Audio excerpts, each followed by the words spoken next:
Di kawasan maktab ni tidak ada kawasan merokok dan tidak dibenarkan merokok.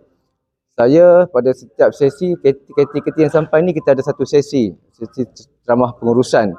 Dan setiap kali dalam ceramah pengurusan saya akan berpesan kepada semua jemaah haji supaya tidak merokok di dalam bilik, tidak merokok di dalam bangunan dan tidak merokok di sekitar bangunan. Kami pengurusan tabung haji melarang keras merokok di kawasan bangunan-bangunan penginapan jemaah haji muassasah ni.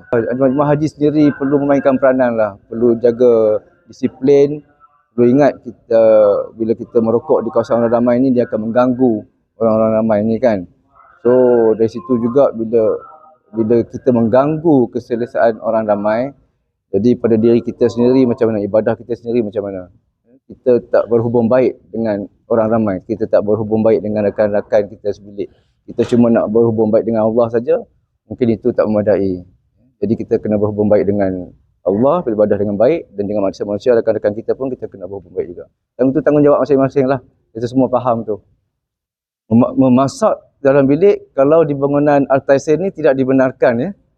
Dan mana-mana hotel pun sebenarnya tidak dibenarkan masak ni.